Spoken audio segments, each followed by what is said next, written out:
na ipagtagumpay po niya ang kanyang layunin na magawa ang aming bisita at nakamit namin ang karangalan na kami ang may pinakamagandang bisita sa nasasakupan ng Diocese ng Malolos. Marami pa po ang mga bagay na ipinagawa ang aming kapitan, bagamat hindi ko na italang lahat. Pagpapakita po ng kanyang malasakit sa aming mga mamamayan.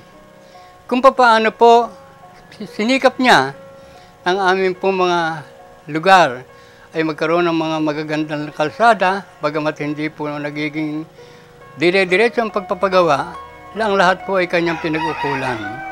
Tinignan po niya ng pantay-pantay ang mga tao, iniwasan niya ang palakasan, at higit sa lahat po sa pangangailangan, lalong higit sa pinansyal, wala pong atubili na dumudukot ang ating punong bayan, walang atubili na tumutulong na wala po naman siyang hinihinging kapalit, maliban sa kanyang policy na maging mabuti sana tayong mamamayan. Ang lahat po ay kanyang minamahal, iginagalang, tinutulungan sa panahon ng kanyang panunungkulan. Lalo sigit po, yung talagang walang magagawa, siya na po mismo ang nagpapa-hospital. At sa kasalukuyan po, sa abot na aking alam, marami siyang mga scholar na sa sariling niyang bulsa nang gagaling ang ipinantutustos sa mga gugulin. Bukod po rito, kanya rin pinag-ukulan ng pansin ng mga senior citizens. Kung paano po binibigyan ng kapakinabangan ng munisipyo ang mga taong ito, siya po partikular sa sarili niyang bulsa, nag-uukol. Kung paano po mag-uukol ng halaga ang ating pamahalaan, yun po ay kanyang tinutumbasan. Wala po siyang layunin, maliban sa talaga pang gusto lamang niya ang makatulong sa mga mamamayan, partikular po sa mga mamamayan ng San Rafael.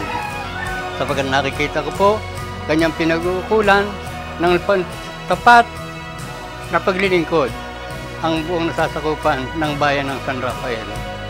At hanggang sa kasalukuyan po, maipagmamalaki po namin, napakasarap po ang maging tiga San Roque, sapagkat nandiyan ang isang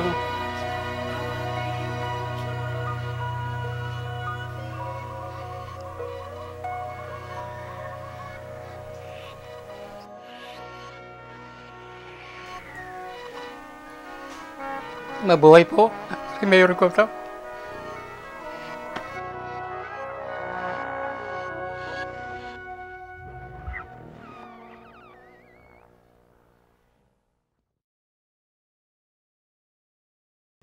Nakakaiyak ka, Tata Tinoy.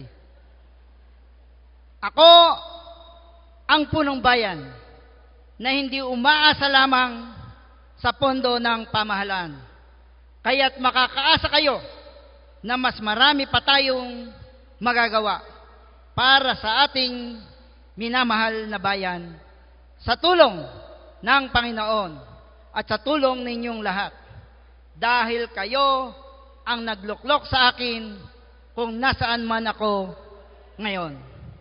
Kayo ang lumikha ng pamahalaang bayan na tunay na nagtatrabaho para sa inyo. Maganda na po ang nasimulan natin. At mas lalong maganda pa po ang ating mararating. Ngunit, huwag nating kalimutan na mayroong mga nagnanais na huwag tayong magtagumpay. Dahil kapag tayo ay nabigo, makakabalik na naman sila sa kapangyarihan at sa pagsasamantala sa taong bayan. Ang mandato at tiwalang nakuha natin ay patunay na umaabsa pa rin ang mga San Rafaelenyo para sa pagbabago.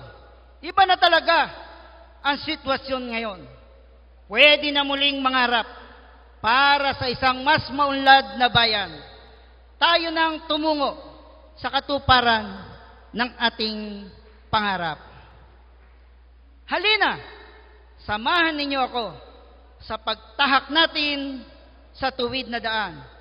At ipinangangako ko po sa inyong lahat na mula noon hanggang ngayon, bayan ko, kasama nyo ako. Salamat po.